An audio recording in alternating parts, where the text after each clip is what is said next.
hold on. There's something I was going to say. Hi, welcome back to the Nerd Shelves. I'm Judy. And I'm Michael. Today we're going to talk about Cascadia Rolling Rivers.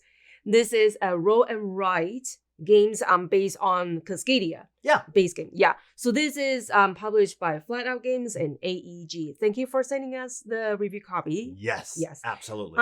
This is going on Kickstarter until April. Yes. And there is also Cascadia Rolling Hills. Michael is going to talk about the overview, and then we'll come back to tell you what we think.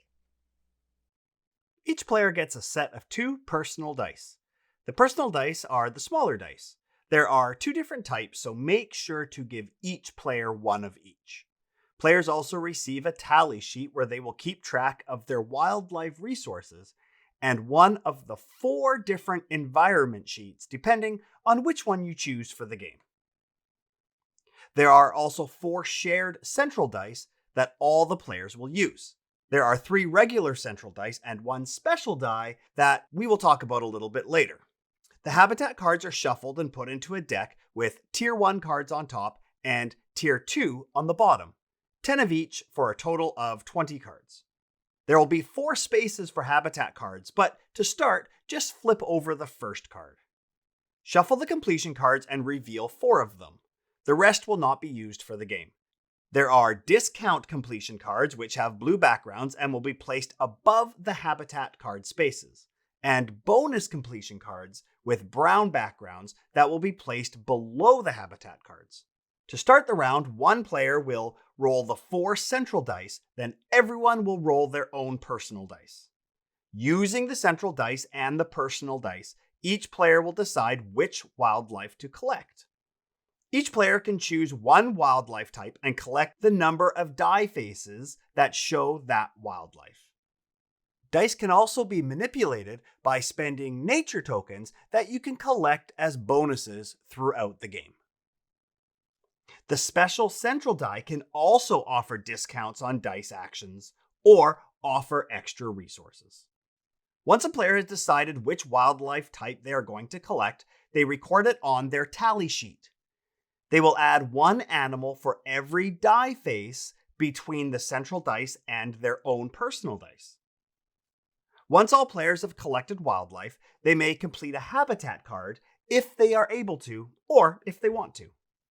To complete a habitat card, first apply any discounts on the habitat card above that space, if there is one. Then the player needs to pay the cost for each wildlife type required to score that card. They simply record it on their tally sheet by minusing the wildlife. If the habitat card has any bonuses on it, or there is a completion card with bonuses under the space, the player will collect them at that point. Then, depending on what environment sheet they're playing with, players mark that habitat and any bonuses that may come with it on that sheet. Each environment sheet plays a little bit differently. Some are more difficult than others, as shown by the stars at the top of the page.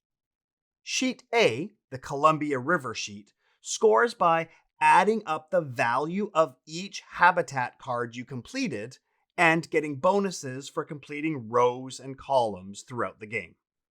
Using Sheet B, Elwha River, players outline habitat types based on the value of the habitat card they completed in rows, trying to surround different bonuses with different habitat types.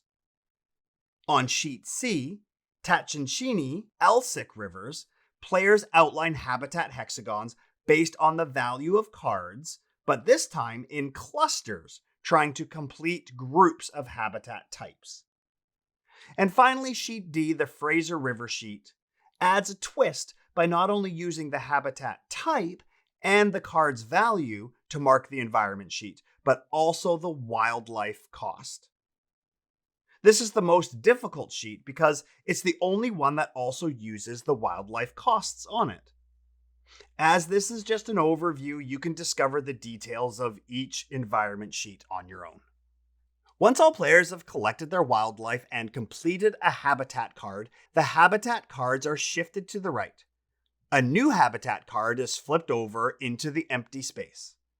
Someone re-rolls the central dice, and all players re-roll their personal dice, and the game continues. There are only 4 habitat card spaces, so when the cards are shifted, the 4th one will be discarded and no longer available. But throughout the game, players are allowed to choose any of the 4 habitat cards showing. Once the habitat card deck is empty and there isn't one available to flip over, the game is over.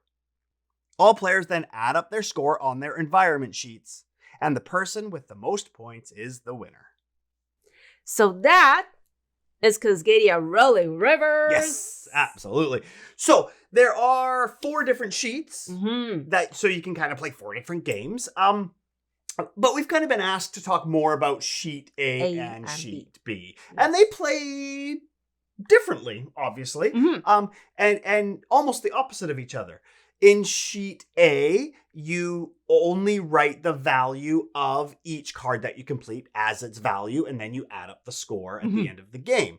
Whereas in sheet B, you circle that many hexes according to the value. So rather than writing an actual 4, you're going to circle 4 different hexes. So they're actually kind of opposite that way. Yeah. But it's still all about collecting bonuses and things like that. Yeah, it's pretty standard for roll and write, right? Sure. Yeah, I really enjoy the sheet A. Is up my alley because it's just very simple, point salady, and it's very challenging at the same time. It can be. So many times I'm almost at the end to get a big bonus, but I'm 1 away. Yeah, it's true. So challenging. It's true because you collect bonus in sheet A. Anyways, you collect bonuses if once you complete 2 of one landscape. Yeah.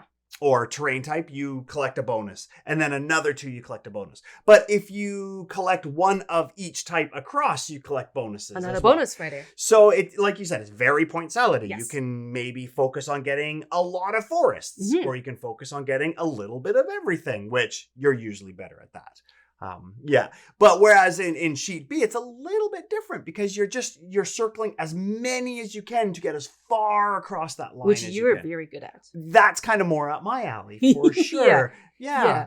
I'm very not surprised, but I'm very glad the designer Randy Flynn developed so many different ways to play this game. Yeah, that's true. Based on Cascadia. Yeah. As we all know, it won award and it's just so amazing. It is. And I really feel like it really follows that Cascadia theme. Yes. I really like how in this Rolling Rivers, you can use your nature tokens. I love that they added the nature tokens. Yes. Because they took that right out of Cascadia. Right? And I like how you can use your nature tokens to manipulate the dice. Now, I know in the overview, I didn't really talk about that much, but how that works is you can spend 1, 2, or 3 nature tokens depending on what you want to do.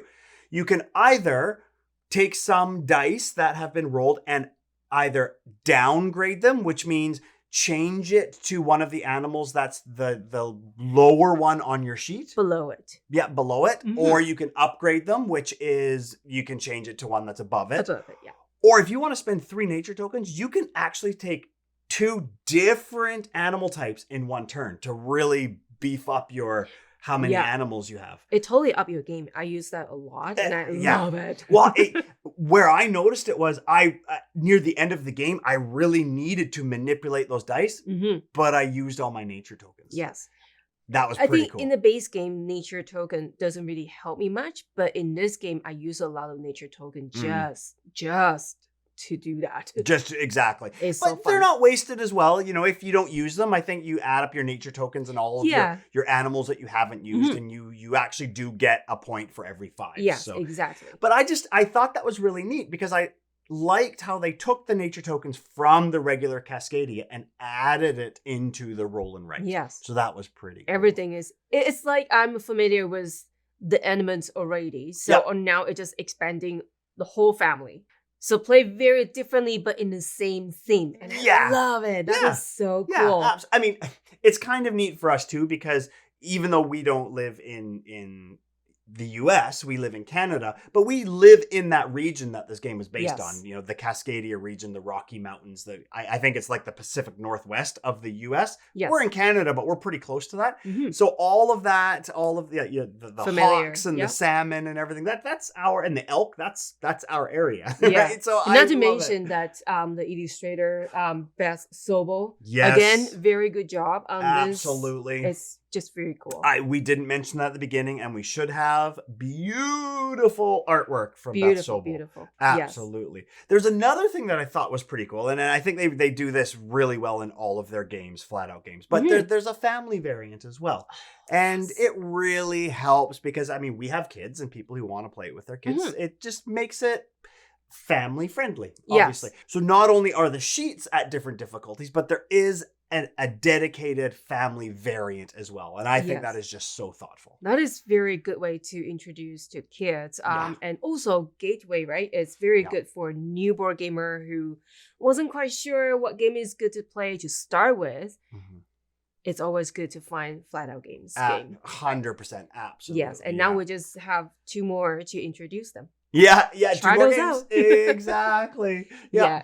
So that would be it for today. Don't forget, this is on Kickstarter until April. Yep. So go check it out, Flatout Games. Yep. And AEG. Yep. And it's Rolling Rivers and Rolling Hills, which are 2 different games. Again, in the Cascadia theme. Yes. Yeah. Look at the fox. Yeah, so cute. So perfect. All right. So that's it for today. Until next time. Go ahead and get another game off of your nerd shelves. Take care. Bye.